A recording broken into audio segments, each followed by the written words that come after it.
रामकृष्ण हरी मित्रांनो, आता आषाढी वारी चालू झाली आणि या आषाढी वारीमध्येच म्हणजेच 10 जुलैला आणि 11 जुलैला 2 एकादशी आलेले आहेत बघा, योगिनी एकादशी. अनेक भक्तांच्या मनामध्ये प्रश्न येतो की 10 तारखेची एकादश धरायची 11 जुलैची.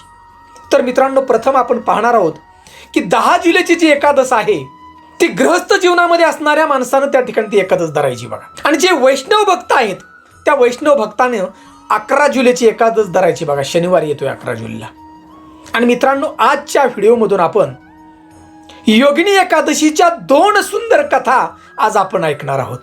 या योगिनी एकादशीच्या सुंदर अशा कथा ऐकल्यानंतर आणि योगिनी एकादशीचं व्रत केल्यानंतर 88,000 ब्राह्मणांना जेवण दिलेलं जे पुण्य मिळतं ते तुम्हाला एकाच एकादशीमधून हे पुण्य मिळणार आहे. सगळ्यात महत्त्वाचं म्हणजे त्वचा संबंधी जे आजार असतात ते सगळे आजार योगिनी एकादशीच्या व्रताच्या पुण्यानं बघा बरे होतात.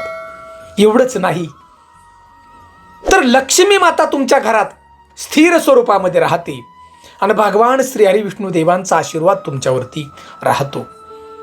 वेळ आली तर भगवंत सुदर्शन चक्रानं तुमचं रक्षण करतील बघा. एवढं या एकादशीचं पुण्य मोठे आहे बघा. मित्रांनो, त्यासाठी या दोन्ही कथा आपण विश्वासानं ऐका आणि हे योगिनी एकादशीचं व्रत आपण करा. आणि शेवटी आम्हाला फक्त विश्वासानं एकच कमेंट, ओम नमो भगवते वासुदेवाय नम, अशी कमेंट मात्र जरूर करा. चला, हे दिव्य 2 कथा आपण ऐकूया. अलकापुरी नावाची एक नगरी होती आणि या नगरीचा राजा कुबेर होता. आणि हा राजा कुबेर देवादेव महादेवांचा फार मोठा भक्त होता. आणि या राजाचा एक नियम होता दररोजचा, की हा राजा हेममाली नावाचा एक माळी होता आणि या माळ्याला हा राजा फुलं आणण्यासाठी सांगायचा बघा, महादेवांच्या भक्तीसाठी. हा हेममाली माळी दररोज नित्य नेमानं वेगवेगळ्या प्रकारची फुलं राजा कुबेराला आणून देत होता. दररोजचा नेम होता. आणि एके दिवशी राजानं आपल्याला फुलं आणण्यास सांगितलंय. हा हेममाली माळी विसरून गेला बघा. आपल्या पत्नीच्या सहवासात तो गुंग होऊन गेला. आणि इकडं राजा कुबेराला फार राग आला, कारण राजा कुबेर हा महादेवांची फार मोठी एक निष्ठेनं भक्ती करत होता. आणि भक्ती करण्यासाठी महादेवांच्या पायाशी फुलं अर्पण करण्यासाठी फुलंच नव्हती ना. हा माळी विसरून गेला इकडं. आणि माळ्याला काही वेळानंतर त्या माळ्याच्या मनामध्ये आलं की राजाला फुलं द्यायची तर आपण विसरलो. हेममाली माळी घाईघाईनं राजाच्या दरबारामध्ये गेला. हा राजा कुबेर फार रागवला होता, पण त्याच्या पूजेमध्ये या ठिकाणी व्यत्यय आणला होता बघा ह्या माळ्या. राजा कुबेर फार रागवला आणि या माळ्याला राजा म्हणू लागला, अरे दुष्टा, प्रत्येक क्षण या ठिकाणी मी महादेवांची भक्ती करतोय आणि तू फुलं न आणल्यामुळं माझ्या महादेवांनाच फुलं मिळाली नाहीत. तू घोर पाप केलेस बघ आणि या पापाची सजा तुला भोगावीच लागेल. मी तुला आता शाप देतो. राजा कुबेरानं त्या ठिकाणी या हेममाली माळीला शाप दिला की क्षणार्धात तुझ्या अंगावरती आता कोड पडतील, कुष्ठरोग होईल तुला आणि नरकात समान तुला यातना भोगाव्या लागतील. आणि क्षणार्धात या ठिकाणी बघा या राजाच्या शापानं या हेममाली माळीच्या अंगावरती कोड पडले, जखमा झाल्या, रक्त येऊ लागलं आणि नरकात समान वेदना होऊ लागल्या. हा माळी आपल्या घरी रडत गेला बघा. अक्षरशः तो वेदनेने झोपूही शकत नव्हता बघा. इकडं तिकडं नुसता फिरत होता. घर सोडलं त्यांनी आणि तो घनदाट असणाऱ्या जंगलामध्ये निघून गेला. आणि जंगलामध्ये गेल्यानंतर मार्कंडेय ऋषीचा आश्रम त्यानं पाहिला आणि त्या ठिकाणी गेला आणि मार्कंडेय ऋषींच्या पायाशी नतमस्तक झाला. या माळ्याच्या अंगातून सगळं बघा रक्त येत होतं, वेदना घाणपू येत होता. घडलेली घटना सगळा हा प्रसंग मार्कंडेय ऋषींना सांगितला. आणि मार्कंडेय ऋषींनी सांगितलं, घाबरू नकोस तू. या कुष्ठ रोगातून तुला जर मुक्ती पाहिजे असेल, सुंदर असं शरीर तुला परत पाहिजे असेल, तर आता योगिनी एकादश आहे. या योगिनी एकादशीचं तू व्रत मनापासून कर आणि भगवान विष्णूंच्या नावाचा तू जप कर. या पुण्यानं तुझा आजार सगळा बरा होईल. हा हेममाली माळी नतमस्तक झाला मार्कंडेय ऋषींच्या पायाशी. घरी आला परत आणि या योगिनी एकादशीचं व्रत केलं या हेममाली माळ्यानं.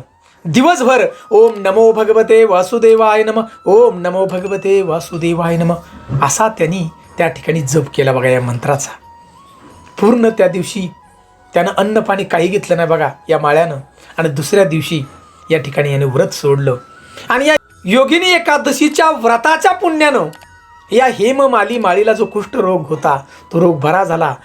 त्याचं जे शरीर होतं सुंदर परत दिसू लागलं बघा.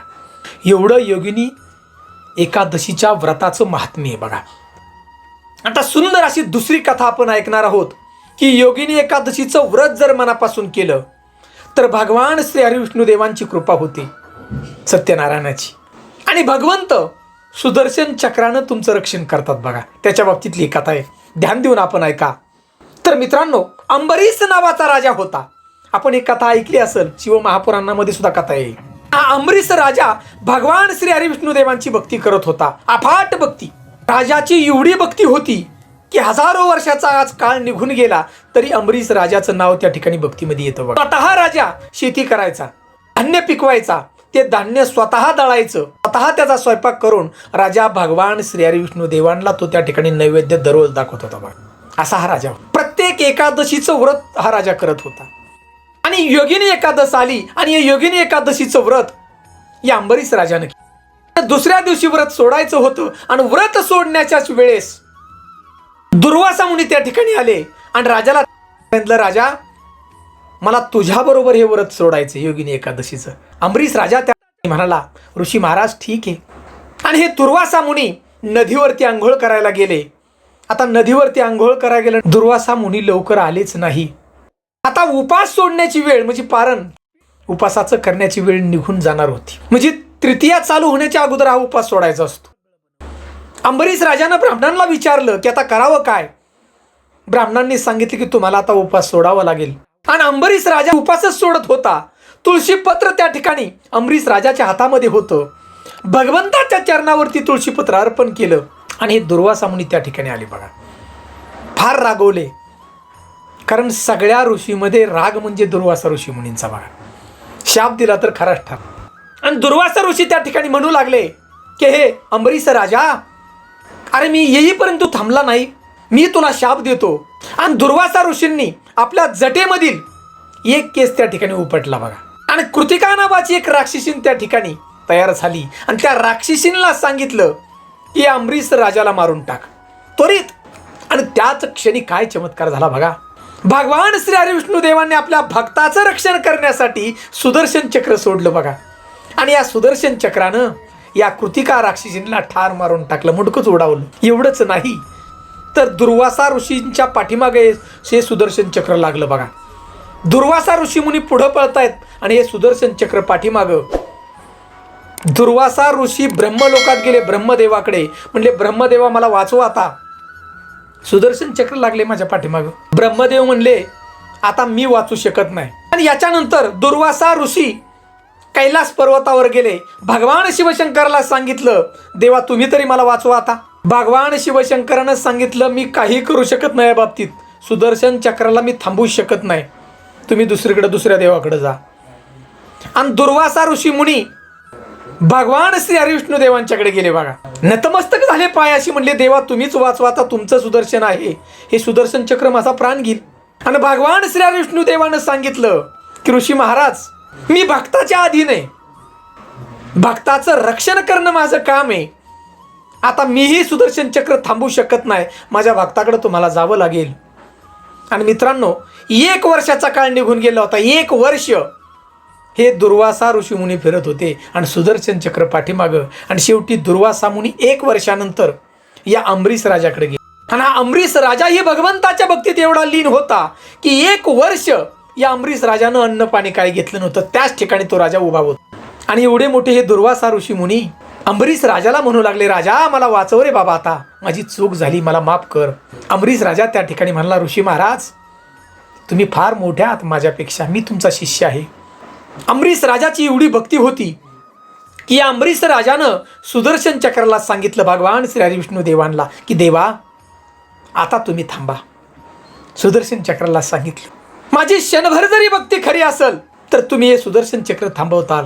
अखंड विश्वाच्या मालकानं भगवान श्री हरिविष्णुदेवांनी हे सुदर्शन चक्र बघा पाठीमागे घेतलं आणि दुर्वासा ऋषींना त्या ठिकाणी वाचवलं. मित्रांनो ती एकादश होती योगिनी एकादशी. एवढं योगिनी एकादशीचं फार महात्म्य आहे बघा. आता हे व्रत करावं कसं तर मित्रांनो, या व्रताचं फळ मिळण्यासाठी लवकर उठायचे, आपल्याला स्नान वगैरे करायचे आणि संकल्प हा महत्वाचा आहे. गंगाजल आपण हातात घ्यायचं. गंगाजल नसेल तर आपलं घरातलं जे पाणी असेल ते घेऊन आपण गंगेचं स्मरण करायचे. ते पाणी घ्यायचे हातामध्ये आणि पाणी हातात घेतल्यानंतर ओम विष्णू ओम विष्णू ओम विष्णू असं 3 वेळा आपण त्या ठिकाणी म्हणायचे. देवा माझा हा संकल्प तुम्ही पुरा करा. तुमच्या मनातील इच्छा त्या ठिकाणी बोलायच्यात बघा. हातामधलं पाणी आपल्या माथ्याला लावायचंय आणि भगवान श्री हरी विष्णू देवांना त्या ठिकाणी अर्पण करायचे बघा. त्यात तुळशीपत्र असेल तर उत्तम. तुमचा संकल्प पुराच होणार. मित्रांनो, जीवनामध्ये एक आलेली संधी ही योगिनी एकादशी. कारण आपण आज आहे आणि उद्या नाही. तुमच्या जीवनातली सगळी दुःख दूर होणार आहेत. मित्रांनो, सुंदर अशा कथा जर आवडल्या असतील तर फक्त आम्हाला विश्वासाने एकच कमेंट, ओम नमो भगवते वासुदेवाय नमः अशी कमेंट मात्र जरूर करा. रामकृष्ण हरी, रामकृष्ण हरी.